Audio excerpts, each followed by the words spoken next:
যদি মুসলমানদের মসজিদ পাহারা দেওয়ার দরকার না হয়, তাহলে সেই সময় ভাইদের মন্দির, প্যাগোডা, চার্চ কেন পাহারা দেওয়ার প্রয়োজন হবে? কঠিন রোদের মধ্যে আপনারা বসে আছেন, আমরা ছায়ার তলে, এটা একটা বৈষম্য হয়ে গেল। অথচ এখন বৈষম্যের বিরুদ্ধে আমাদের আন্দোলন। আমি ক্ষমা চেয়ে নিচ্ছি। সম্মানিত ভাইয়েরা, যারা সংখ্যালঘু সংখ্যাগুরু বলেন, আমরা এটাতে বিশ্বাস করি না, কিন্তু আমরা এটাও চাই না দেশে কোনো পরিবর্তন আসলেই বিভিন্ন ধর্মের ভাইয়েরা বোনেরা একটা আতঙ্কে থাকবেন, এটা আমরা চাই না। যদি মুসলমানদের মসজিদ পাহারা দেওয়ার দরকার না হয়, তাহলে সেই সময় ভাইদের মন্দির, প্যাগোডা, চার্চ কেন পাহারা দেওয়ার প্রয়োজন হবে? আমরা দেখতে চাই একটা অহিংসার বাংলাদেশ, মিলেমিশে একটা সম্প্রীতির বাংলাদেশ। আমরা মিলেমিশে এখানে সৎ প্রতিবেশী ভাই হিসাবে থাকবো, ভাই বোন হিসাবে থাকবো, এমন একটি বাংলাদেশ চাই।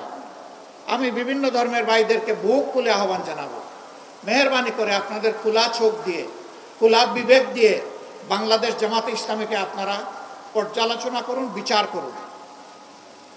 আমি আপনাদেরকে অনুরোধ জানাবো, স্বাধীনতার পর 54 বছর বাংলাদেশের কোন নেতা, কোন কর্মী অন্যায়ভাবে কোথায় আপনাদের কারো একটুখানি জমি দখল করেছে, মেহেরবানি করে আমাদেরকে জানিয়ে সাহায্য করুন।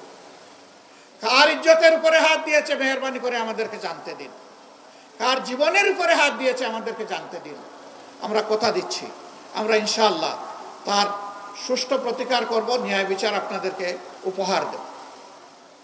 আর যদি আপনাদের বিবেক বলে যে না, এ দলের নেতাকর্মীরা এই সমস্ত অপকর্মে জড়িত নয়, তাহলে আপনাদেরকে আমরা কথা দিচ্ছি যে আপনাদের এবং সমস্ত জনগণের নিরাপত্তার জন্য আমরা অঙ্গীকারবদ্ধ।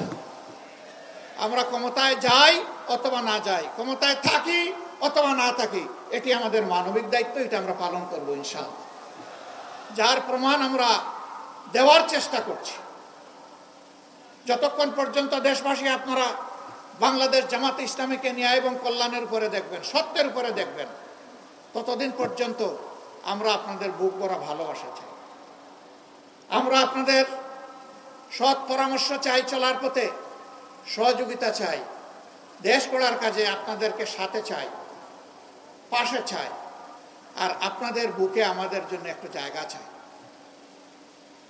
কিন্তু আমরা যদি কোনো অন্যায় করি, অবশ্যই আপনারা আমাদের ন্যায়সঙ্গত সমালোচনা করবেন এবং আমাদের অন্যায় কাজের গতি বন্ধ করে দেবেন। বলবেন যে আর যে যাই করুক, আপনারা কোরআনের কথা বলেন, আপনারা ইসলামের কথা বলেন, আপনাদের জন্য এই কাজ শোভনীয় নয়, এটা আমরা আপনাদেরকে করতে দেব না। যদি আপনারা এইভাবে আমাদেরকে সহায়তা করুন, ইনশাআল্লাহ সাম্যের বাংলাদেশ, ন্যায় নীতির বাংলাদেশ, দুর্নীতিমুক্ত বাংলাদেশ, দুঃশাসন মুক্ত বাংলাদেশ, মানবিক বাংলাদেশ আমরা আপনাদেরকে সাথে নিয়ে উপহার দিতে পারবো এই দেশবাসীকে ইনশাআল্লাহ। কঠিন রোদের মধ্যে আপনারা বসে আছেন, আমরা ছায়ার তলে, এটা একটা বৈষম্য হয়ে গেল। অথচ এখন বৈষম্যের বিরুদ্ধে আমাদের আন্দোলন। আমি ক্ষমা চেয়ে নিচ্ছি। যদি আপনাদের মাথার উপরে এরকম ছায়ার ব্যবস্থা করা যেত, উত্তম হতো।